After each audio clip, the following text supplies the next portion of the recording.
semuanya, Assalamualaikum warahmatullahi wabarakatuh. Di semester kedua ya sekarang ya, dalam pelajaran matematika. Ibu minta kalian lebih semangat lagi untuk belajarnya. Nah, untuk kali ini, di semester kedua, ini kita akan membahas tentang teorema Pythagoras. Nah, tentang teorema Pythagoras. Nah, tugasnya itu Ibu minta tepat waktu untuk mengumpulkannya. Ya, kita simak aja langsung sini. Nah, untuk pertemuan 1 di semester kedua itu ada teorema Pythagoras. Jadi ada pengertian teorema Pythagoras merupakan sebuah aturan matematika yang bisa dipakai dalam menentukan panjang salah satu sisi dari suatu segitiga siku-siku. Nah, teorema ini hanya berlaku untuk segitiga siku-siku saja. Jadi untuk segitiga yang lain kayak segitiga lancip, kumpul, segitiga sama sisi, terus segitiga sembarang atau sama kaki itu tidak bisa menggunakan teorema Pythagoras. Selanjutnya ada sifat-sifat teorema Pythagoras. Sini yang pertama hanya untuk segitiga siku-siku. Selanjutnya minimal ya, ini minimal dua sisinya dapat diketahui terlebih dahulu. Ya, jadi salah satu dua sisinya itu harus tahu panjang sisinya. Kemudian untuk karakteristik suatu segitiga, nah ini yang pertama, apabila kuadrat sisi miring sama dengan jumlah kuadrat sisi lainnya, maka disebut segitiga siku-siku. Kemudian untuk yang kedua, apabila kuadrat sisi miring lebih kecil dari jumlah kuadrat sisi yang lain, maka segitiga lancip.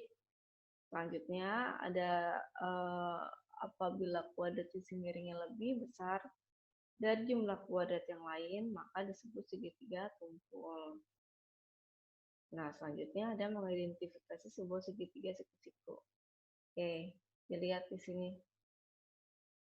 Ya, ini namanya sisi tegak. Ya, namanya sisi tegak. Sebelah sini sisi tegak. Selanjutnya sisi alas, yang bawah dong ya, yang alas. Nah, kemudian di sini sisi miring. Sisi miring itu yang depannya sudut siku-siku. Ingat sisi miring yang depannya sudut siku-siku. Kalau misalnya gambar nanti kebalik-balik, jangan sampai salah untuk mengidentifikasi sisi miringnya. Ya, sekali lagi, jadi untuk sisi miring itu ada di depan siku, bentuknya di depannya sudut siku-siku. Seperti itu. Oke, selanjutnya untuk rumusnya di sini rumus teorema Pythagoras. Ya, ini rumusnya nih. Sisi miring kuadrat sama dengan BA kuadrat ditambah B kuadrat. Untuk keterangannya, sisi miringnya ada di sebelah sini nih. Ya, untuk sisi miringnya C-nya itu sisi miring. Kemudian A-nya tinggi, B-nya itu alas. Ya. Oke, lanjut aja. Selanjutnya ada contoh soal. Ya, diketahui segitiga siku-siku ABC dengan siku-sikunya di B. Nah, siku-sikunya di B digambarkan sebagai berikut. Nah, tentukan panjang sisi miring AC pada gambar di atas. Nah, berarti sisi AC yang ini nih, AC. Berarti yang sisi miring yang ditanya. Ya, sisi miring yang ditanya berapa. Oke, tadi rumusnya gimana? Tadi kan rumusnya itu, anggap aja di sini C ya.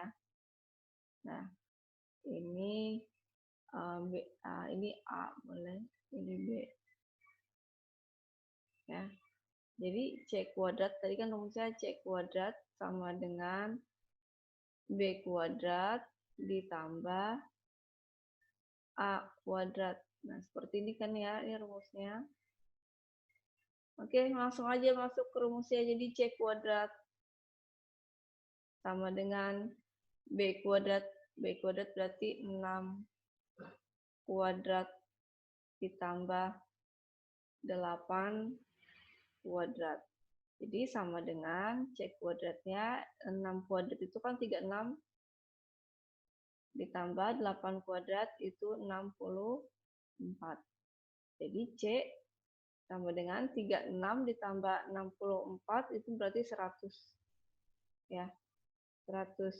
Nah, karena di sininya ada kuadrat, ya, jadi di sini ada kuadratnya itu harus kita hilangkan. Nah, jadi di sini C sama dengan, karena ada, sekali lagi, karena ada akarnya, di sini ada pangkatnya, pangkat 2 di atas C, jadi kita hilangkan, jadi akar dari 100. Ya. Nah, ini bentuknya jadi berubah. Di sini kuadrat, ini di sini jadi akar. Sama dengan diganti sama akar ya. Jadi akar dari 100 itu berapa? 10 cm. Nah, jadi panjang AC di sini 10 cm. Berarti di sini panjangnya 10 cm.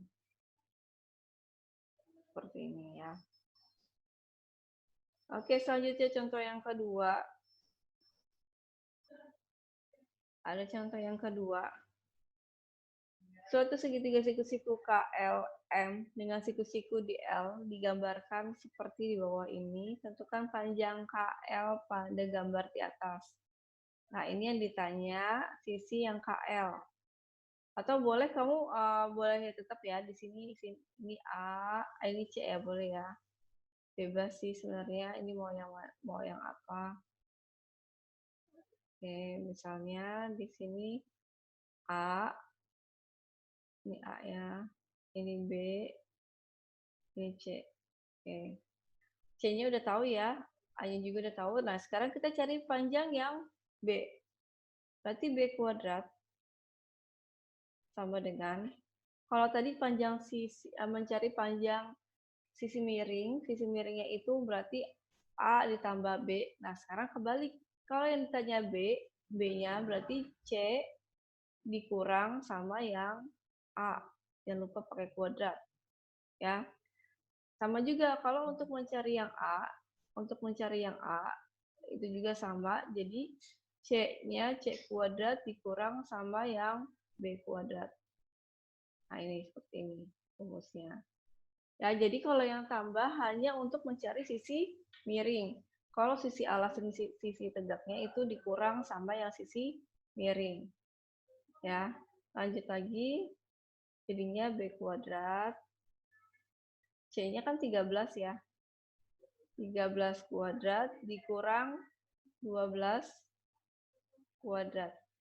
Jadi B kuadrat sama dengan 13 kali 13. Berapa 13 kali 13? 169 ya. 169 dikurang 12 berarti 144. Nah, sekarang kita hitung. Ya, B kuadrat sama dengan 169 dikurang 144 itu 25. Ya, 25. Jadi B-nya akar dari 25 sama dengan 5 cm. Nah, berarti di sini sisi B-nya 5 cm. Ya. Oke, selanjutnya. Contoh yang ketiga. Ada contoh yang ketiga. Nah, di sini Ibu nggak ada gambarnya ya. Jadi kamu bisa menggambarkan sendiri. Ada contoh, diketahui segitiga siku-siku ABC dengan siku-siku berada di B. Nah, berarti bisa kita gambar misalnya seperti ini. Oke, sebentar, ini kita gambar yang rapi. Usahain kamu gambarnya pakai penggaris ya, kalian pakai penggaris. Nah, ini misalnya di sini. Kemudian kita bikin lagi segitiganya, siku-siku. Ingat ya, segitiga siku-siku.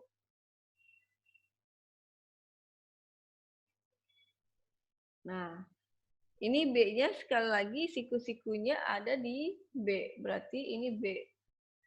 Ya, ini berarti segitiga siku-siku.